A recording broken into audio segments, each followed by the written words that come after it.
Oi, pessoal! Preparados? Hoje a gente vai começar uma viagem fantástica, uma aventura de verdade lá para o fundo do nosso próprio planeta. Vamos juntos descobrir os segredos que estão escondidos bem debaixo dos nossos pés. Então, vamos nessa! Alguém já parou para pensar nisso? De verdade, se a gente pudesse cavar um buraco que não acaba mais, o que será que encontraríamos lá embaixo? Garanto que é muito, mas muito mais do que só terra e pedras. E é isso que a gente está prestes a descobrir. Para começar, vamos dar uma espiada nessas profundezas, tipo nesse cânion.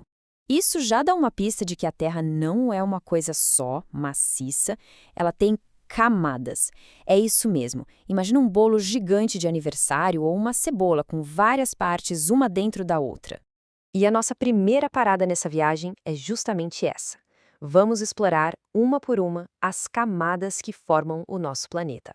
Olha só, basicamente, são 3 camadas principais que a gente precisa conhecer na nossa jornada até o centro: a crosta, o manto e o núcleo. E cada uma delas, como a gente vai ver, é totalmente diferente da outra.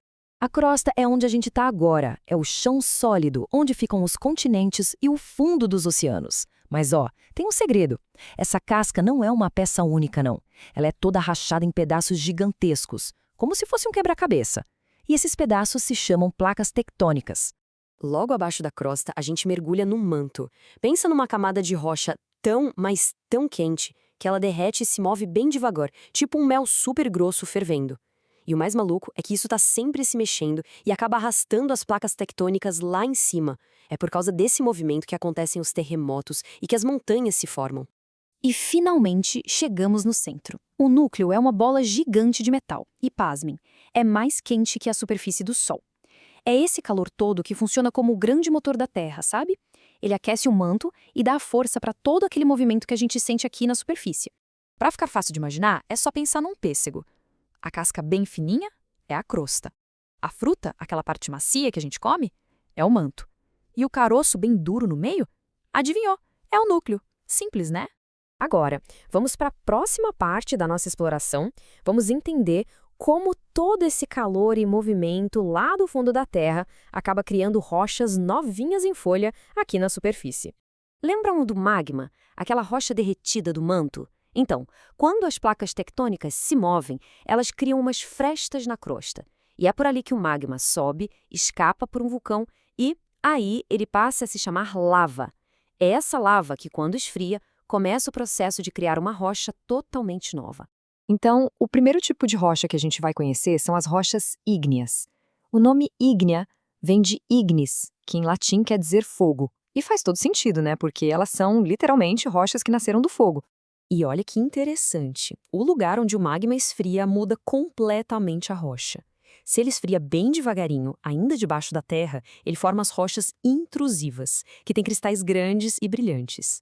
Agora, se a lava esfria bem rápido, aqui fora na superfície, ela forma as rochas extrusivas, com cristais tão pequenos que mal dá para ver.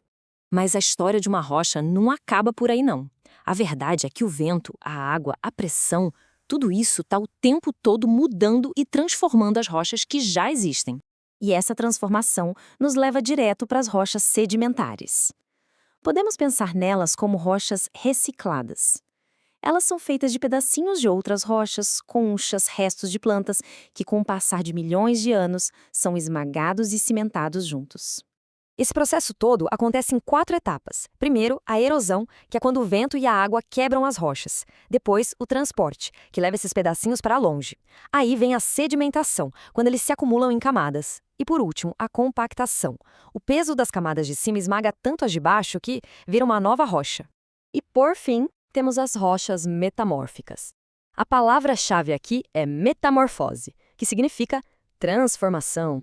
Com muito calor e uma pressão gigantesca, uma rocha pode se transformar em outra completamente diferente. E sabe de onde vem essa pressão toda? Muitas vezes do choque entre 2 placas tectônicas, uma esmagando a outra. Certo. Agora, vamos juntar todas as peças desse quebra-cabeça. Chegou a hora de ver como todos esses tipos de rochas estão, na verdade, conectados num ciclo gigante de reciclagem que simplesmente não para. Esse aqui é o ciclo das rochas. Ele é como se fosse um mapa. Ele mostra como qualquer tipo de rocha pode, ao longo de milhões e milhões de anos, se transformar em qualquer outro tipo. É um ciclo que não tem fim, de destruição e criação. Vamos seguir um caminho. Só para a gente entender. Pega uma rocha ígnea, aquela nascida do fogo. A chuva e o vento podem desgastar ela até ela virar pequenos sedimentos. Esses sedimentos se juntam e formam uma rocha sedimentar.